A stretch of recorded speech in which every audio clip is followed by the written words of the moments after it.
everyone. I am in a hotel room in Arizona and I just couldn't wait to say happy release date to Owen Mullen, and I'm about to introduce you to him. I talked with him last week and I am so excited for him because you are looking at the book cover right there, and it's called In Harm's Way, and Owen's books keep getting better and better. I am probably his biggest fan. So everybody, here is Owen. Hi, everyone. I am so excited because today I get to speak with author Owen Mullen, and we are talking about his brand new book called In Harm's Way, and I am so excited to be talking to you again. Hi, Michelle. How are you doing? I'm doing awesome, and I just wanted you to know, Owen, this book is your best book yet. I love this book so much. It's my best one yet, isn't it? Well, I'm pleased to hear that. Oh my gosh. They just keep getting better and better. I mean, this one is amazing. I can't wait to tell everybody about this book. Wow, fantastic, Michelle. Good stuff. I was like, when I was reading it, I was like applauding you. I'm like, yes, this is so good. Oh my gosh. I was so happy for you because I couldn't stop turning the pages. I really couldn't. It was. Well, that's all terrific to hear, really. Yes. So I'm going to let you give the little blurb, and then we can talk about it from there because I need to know where to, what questions to ask you because I don't want to give anything away. So I'll let you talk. Okay. What do you want me to say? You want me to tell you how the book came about? Yes. Okay. I was writing something else, another book with several storylines in it. And my wife, Christine, who works on all the books with me, she said, this particular storyline is very strong. I said, is it? Because I don't always know that. She said, yes, it is. I think maybe you should write this story as a standalone by itself. And I thought, well, that's a good idea, perhaps. So that's what we did. And of course, it's set in Scotland, in Glasgow, and then in southern Scotland. And in one of our trips back, we went several trips around the area where the woman is. I don't want to say too much, but we drove around there for a couple of days and made notes and had conversations so that we're very familiar with. It's kind of a remote place. It isn't really so remote, but it feels very, very remote. So we did research there, and then when we come back, I started writing it. But the thing is, because it's a different genre for me, now I'm not sure how you would describe it. We think it's a psychological drama. Would you go with that? Yes, I would definitely go with that. Psychological thriller, suspense thriller, however they, whatever genres they put up there on Amazon, I would go with all of that. And I want you to tell me about Mackenzie, like what you can tell me about her without we don't do giveaways. So let's just start with her. She's the main character of the book. Okay. And Mackenzie is the main character. And if this book's successful, I'm going to write another one where the story is 5 years further down the line. And that's quite interesting. But the thing about Mackenzie is when we meet her in the book, she's not immediately a sympathetic character because she's a selfish woman. You've read the book. She has her problems. And, you're not rooting her for her from day one. You don't think she's not someone you like all that much. As the book progresses, she changes. What happens to her changes her. And she becomes a much more sympathetic character by the end. I don't want to say too much because obviously if I tell you anything, then people will guess what's going to happen. But so that's the thing really about her. She's a woman with a lot of problems. When we meet her in the beginning, especially when we meet her at first, I don't think we like her very much. And I wonder if that would be a problem for readers because you go, who am I supposed to be? Whose corner am I supposed to be in here? Well, the idea is at the beginning, nobody's corner. But as the book progresses, we're hoping that people eventually kind of start rooting for her because of because of what happens to her, all that kind of thing. But she is a strong character. I mean, I don't mean she's a strong character She has a strong character. She's a stronger woman than she understands. And the whole idea was actually predicated on the Me Too movement. Not quite that, but a nod to the Me Too movement. Women rising up against the bad things that have been done to them, and not just having their voices heard for the first time, perhaps in a long time. So that was kind of on the edges of the book. She's a selfish character at the beginning, and she blames everyone for her misfortunes. Basically, she's a crazy mix-up kid, although she isn't a kid, she's in her 30s. And she's married to Derek, and Derek is good for her, especially in the early years, is very good for her. She becomes unhappy, and she develops this alcohol problem, and that all kicks off really in the first couple of scenes. Yeah. Is that enough of a Yes. without giving anything away? Yes. And I grew up with alcoholic parents, and what I found fascinating about the way you wrote her was because I've read a lot of books that they'll have a main character as an alcoholic, but I felt like you wrote her so well. Like, as I'm reading her, and even though, yes, I mean, she's selfish and you don't like her a lot in the beginning, but it doesn't matter because it was so real. And I was like, wow, this is the most real alcoholic character that I think I've read in a very, very long time. Yes. Like you really tapped into the emotions of her, what she went through. And that's the part that I just loved about, it just threw me into her. And I was like, yeah, you don't like her at first, but it doesn't matter. You understand her sickness, and you really tap into her emotions. Well, a lot of my early life was spent in the music business, playing rock and roll and pop music, things like that. And there are many, many abuses in that business. There are many abuses in life, but people get too deep into alcohol and drugs and addictions of various kinds. So some of my best friends actually have died of alcoholism. One guy who was a very good friend of mine died just a couple of years ago. He literally killed himself with alcohol. I spoke to him about it. It was hopeless. He just wasn't listening. He just sat and drank all day, until finally his body said no, and his organs started to close down. And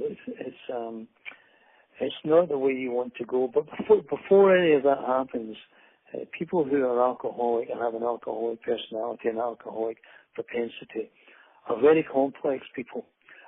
Alcoholism itself I read a lot about this. Alcoholism is a very misunderstood illness. It's even only in a couple of decades that it's actually been accepted as an illness. The thoughts in the past are that people really want to give themselves a shake and what the hell are they doing? The assumption is there's some kind of choice in there, but that isn't the case at all. And in the book, no one has made her alcoholic. She just is. The things that happen to you might be triggers to kick off something and take you to a worse state or a worse place. But they're not the root cause. The root cause is already there, just waiting to be triggered. Strangely enough, to go off the alcohol thing, strangely enough, because she's the younger sibling of the family, there's a brother and a sister, and then she's kind of late baby. My sister in Australia, who's the youngest by about 16 years or something, she read it and said, "Is this about me?" Took me a while to persuade her. I said, listen, Catherine, everything isn't about you. But big shock.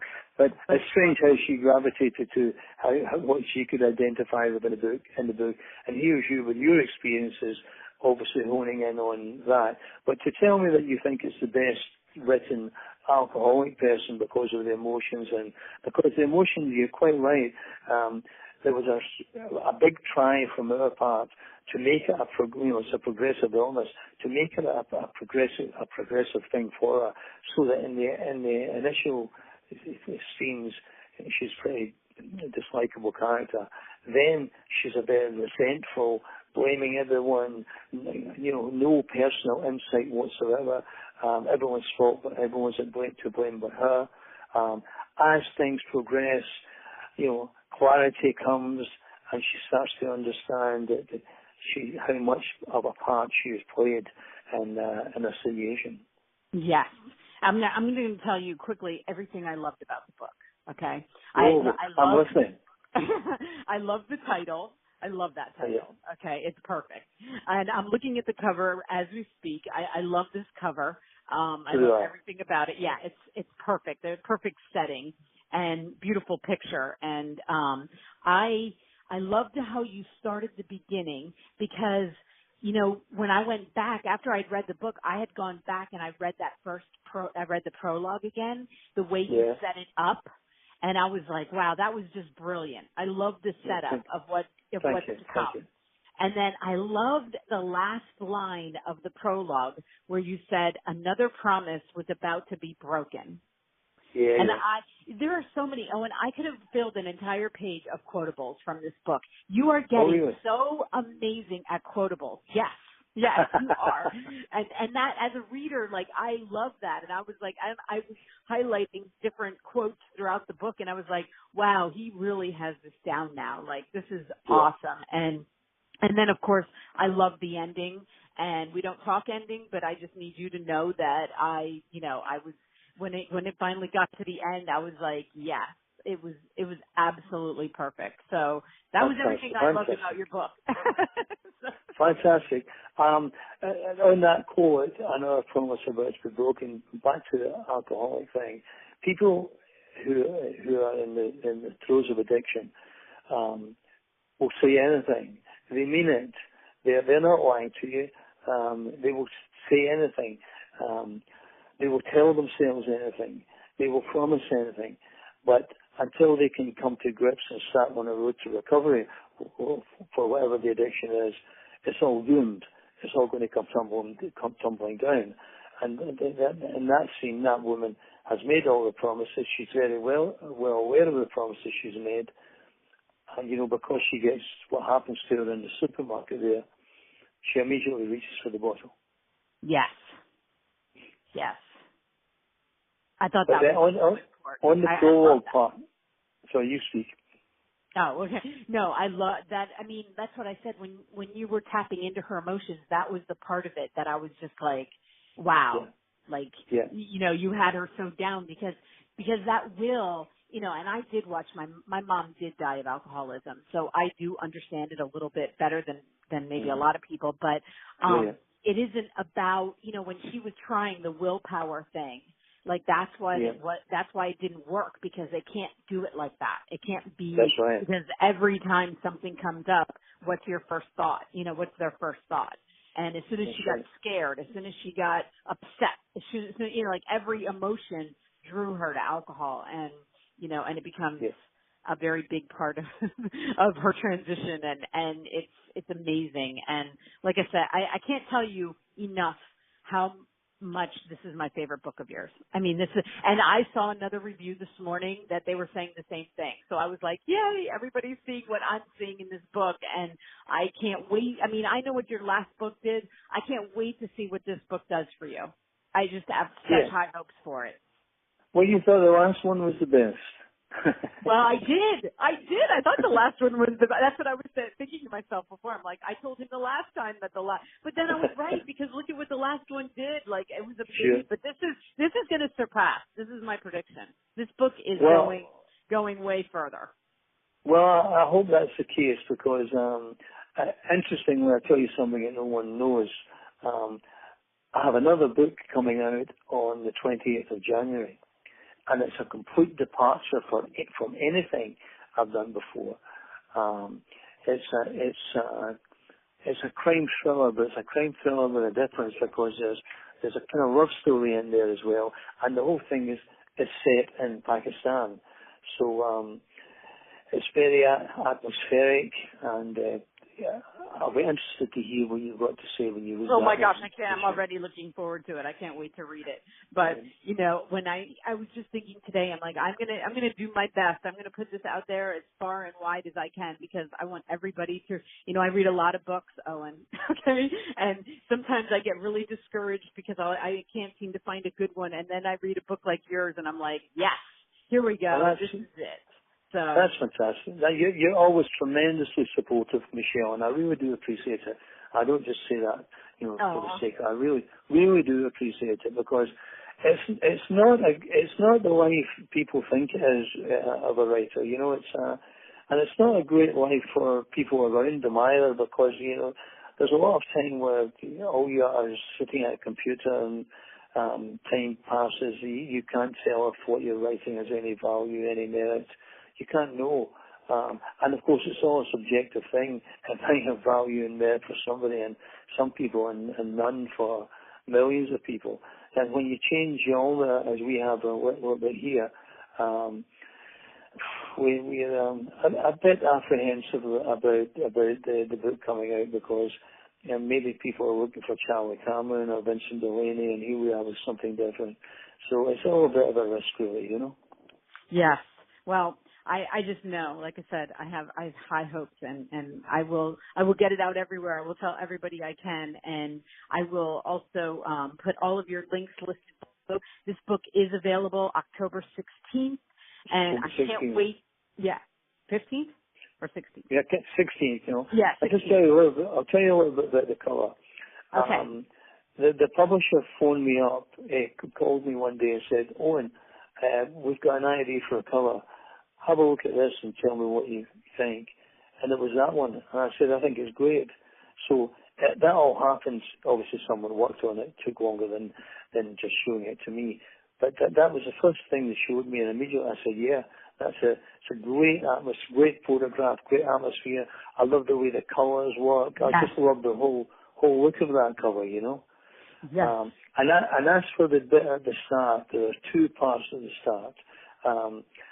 I always start, you know this because you've read me before, I always start with something that says to the reader, or tries to say to the reader, listen, there'll be things in this book that you're going to like, so here's a taster. You know, I don't want to be at page 152 and going, when is this book going to start? Do you know what I mean? So, so I try to get the reader hooked from the very start with something intriguing. And now it's easy with you, and I'll tell you why, because I've said this to you before, because you read the book that I write. Not everyone does. Not everyone as soon as someone opens a book, it's their book. It's their book to take from it, whatever they do take from it. And people take many different things from any one book. But when Michelle reads an Owen Mullen book, she reads the same book that Owen Mullen wrote. That's amazing, that, isn't it? I do. All I need is another 100 million Michelles and I'll be feeling fine. Yes, I do. And that's why I always go back and then I'm like, wow, look at how awesome he set this up for us. I mean, not only did it get me to chapter 2 or to get me to the beginning, like, you know, how you set it up with a prologue, but it's like when I go back, I get a whole new sense of how well you did it. And that's why I always like to read that beginning again. So it was a pleasure, Owen. I mean, you know, I will always read anything you write, so I can't wait for the next one. That's all terrific as usual, Michelle. And how are you anyway? I'm doing great. I'm doing great. Were you gonna? No, I don't know. Were you planning on coming to the U.S.? I'm not sure. We talked about coming to the U.S., but because we talked about going to New Orleans and meeting up in New Orleans. Yeah. Yes, that never happened. Things get in the way. I'm going to Scotland in February instead. I'm doing a couple of big book things there at Waterstones. It's the biggest bookshop in Scotland, so I'm doing a double book launch there on the 7th of February. And various other things. Also, we need to touch base with family. But speaking of family, you've become a grandmother again, haven't you? I did. A couple of times this year, like 3. Wow. How many is that? They just keep having babies. But you know what? How many is that? 9. I'm up to 9. 9. Can you remember all the names? It's not easy. How about birthdays? Birthdays are a little bit more difficult, but you know. Yeah, yeah. I think you need to restrict it to $1 each for a birthday present. You know what I mean? Give them $1 each. Yeah, yeah. Nobody could afford more than that, you know. Exactly. But you know, if you ever come here, if you ever decide to make a trip, I will. You know, I'll come wherever you are. And oh no, we'll hook up. We'll hook up for absolutely for sure. It's in the stars. We're destined to meet. We're destined to meet. Aww. I'll get my hair washed and try to look like Mr. Fantastic so that I don't let you down. I'll try to look like Sean Connery in his prime or something. Maybe we talked to Sean before. Yeah. Oh, thank you so much, Owen, and we will keep in touch, okay? And good luck. Oh, thanks again, Michelle. I hope you have an amazing book release, and I'll be there on social media supporting you, okay? Thank you again, Michelle. Thank you very much. Great to speak to you again. Yes, very good. Thank you. Bye-bye. Thanks, Michelle. Bye-bye. Isn't he amazing? I love Owen so much, and I'm holding this computer because I'd have nowhere to set it. But anyway, all of Owen's links are going to be listed below. Thank you, Owen. I cannot wait until your next book. I love you so much, and you are amazing. So everyone, go get his book. It's available today.